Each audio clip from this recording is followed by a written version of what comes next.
So today I'm going to go through the three most important things regarding an Australian working holiday visa that I either wish I knew or was really emphasized on me to me because the first one I didn't do it as well as I should have, and then the other two are going to be rules that people just miss and don't talk about enough. I've thoroughly enjoyed my time here in Australia. It's been an amazing year and a half. I've loved it. People, the vibes, just everything. It's been definitely life changing. I've changed for better or worse. I guess we'll find out. But I hope this video does get anybody inspired or excited or gets the itch, maybe plants a seed in your mind to come, because that's how I ended up here. Because I was finishing grad school back in Canada and I was looking at jobs in Toronto, and somehow Australia working holiday visa content appeared in my YouTube algorithm. I kind of went down a rabbit hole, got all excited, and now I'm here on the Goldie doing YouTube instead of working in Toronto. So if anybody's watching, it doesn't have to make sense. It doesn't make sense for me to be here on paper, but I've loved it and I wouldn't have it any other way. And I'm excited for more travel. Yeah, let's do the three most important things for an Australian working holiday visa. So the first thing and most important thing that I wish was really emphasized to me was that the best information and the best opportunities, the best jobs, the best advice, things to avoid, the do's and don'ts, it's not really online. Like, it's scattered through Facebook and Reddit pages, and it's messy and murky. And a lot of the time I found the research that I've done regarding this visa and moving here, it's okay, like it's good enough to get you started, don't get me wrong, but I've spent so much time, like weeks, where I'd research something and then I would meet someone at like a casual tennis hit and they would just give me much better advice, point me in the right direction, and I'm on my way. And the 2 weeks of research is just out the window. It's irrelevant because they had the answer and I kind of was trying to fill in the gaps online. So there's one thing you do when you get here on your working holiday visa. It's you need to be putting yourself out there. You need to be meeting as many people as you can, going to as many events, socials, whatever it may be. It can be a morning walk tour through the city that your hostel puts on, a social tennis hit. You can volunteer, you can go to run clubs, learn a language, go to music class, whatever it may be. You just need to be getting out of the house as much as possible when you move to a new city, especially a new country, right? You're starting over. Just need to have that weekly reoccurring events where you get to meet people and you can start building your relationships and friends, because it's going to get hard. It's going to get lonely at times. And everybody just loves helping each other out on this visa. So I'm not saying go to these places with an agenda looking for something, but just go have fun. Like, go have fun in as many places with as many people as you can when you move to a new city. Don't be inside, get off Netflix. Don't be, staying at home doing research. Go out, not out, but like just go out to as many things as you can and meet as many people as you can. The earlier, the better to get the ball rolling on that stuff. I think it's even just a year and a half in, it's been cool to see the overlap. Like, I just met up with a buddy who I met when I first got here in my first 2 weeks. I just met him here on the Goldie. He was passing through. We caught up, and it was really nice to see him. So there's just going to be a lot of overlap with people who are also on this travel journey with you. So that's my best advice. If there's one thing, go to as many events as you can, meet as many people as you can early on, drain that social battery, get out of the house, apartment, whatever it may be, and see what happens. All right, number 2 and 3 are going to be regarding rules of the visa that I don't think get talked about enough or emphasized enough.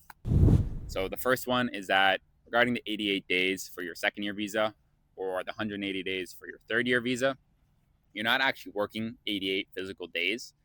So basically, if you work full-time hours at a cafe or restaurant or a qualified job, a job that counts as your regional work or qualifies for your visa extension, you're expected to work full-time hours for 13 weeks. If you work 13 weeks, averaging around 30 to 32 hours a week, that's sort of the minimum, the standard, where if you do that, that's how you get your days done. So if you work 32 hours, that's 7 days towards your visa. But if you work, say, 20 hours in a week, then, or 24, let's say, if you work 24 hours at a cafe, that's not really full-time hours. So then you would count per day that you worked.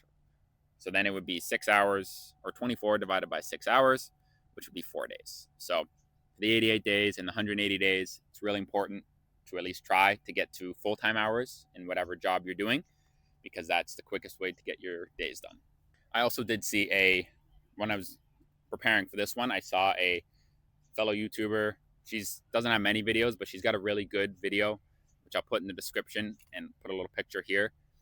She goes into the 88 days brilliantly, and she really breaks it down and gives you all the do's and don'ts, because even what I just said, there's no exact perfect amount. It still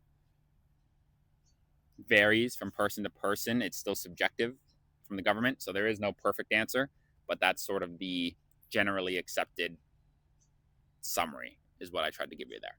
So lastly, we have the way your second year and third year visas are started, I guess is how I'll say it.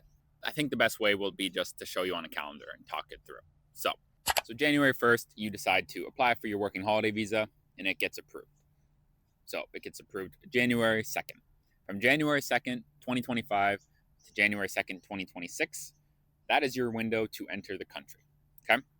Can't be later, can't be before. That's your window. Say you book a flight to Cairns February 1st. So you land in Cairns on February 1st. From February 1st, 2025 to February 1st, 2026, that's your first year of your working holiday visa. But let's say you decide to start working right away and you get a full-time job at a cafe starting February 2nd, and you work for 13 weeks straight at full-time hours. Takes you to about May 4th, 2025. You apply for your visa the following day, May 5th, 2025, and it gets approved right away, because that does happen. So once you have that approved, you now have your visa until February 2nd, 2027. But where it's important, and what took me a year to learn, because nobody talks about it, or maybe doesn't know, is that's now your second year. So starting May 5th, 2025, you're on your second year of your working holiday visa. You're not on your first still, and it's not your first until your year is up and then your second starts. The way it's treated is now you're on your second year visa. And that's the same with the third year. As soon as you apply for the third year and it gets approved, you're on your third year. And there's a few reasons this is important. Because now, say May 5th, 2025, you're on your second year visa. Any days you work now will count towards your third year visa. So from May 5th, 2025, if you want to work another 6 months straight of full-time hours, right, save some money, you got like your job, because it can be really hard finding new jobs as you bounce around. So if you like what you got, just push through or keep doing it, enjoying it, do your 6 months, and then now you have your hours done for your third year extension, which you can hold and use up until you're 35, or you can apply and get it approved right away. Now you have your visa uninterrupted. You don't need to worry about work until February 2nd, 2028. Also, it's really important because there are rules in terms of like 6-month work limitation at certain places, and there's a 4-month study limit per year of your visa. So the 6-month rule and the 4-month rule apply per year of your visa. So it's really important, because if you want to maximize those, you need to work at a place for 6 months while you're on your first year, then apply for your second year, then you get another 6 months, and then when you apply for your third year, you get another 6 months. And it's the same with the study. I want you guys to know that as soon as you're approved for your second or third year visa, that's the visa you're on. Doesn't matter if you're still only 9 months into your first year or if you're actually in your third year. So that's the 3 most important things that I got. I'm going to do a full breakdown of the holiday visa. I want to do everything. I want to make it so easy, so painfully easy for anybody moving here, because I've loved it. It's been amazing. It's been a great time, and I want other people to enjoy it and take away and ease some of the stress, because it can be hard and lonely, but it's definitely worth it. Anybody debating, it's absolutely worth it. The personal growth, the friendships, the memories have been amazing, and I just couldn't imagine having not done this now that I'm here. So I hope this helps. Hope it gets you excited, and I will catch you in the next one. Yeah, I never know how to end these, but I'll see you.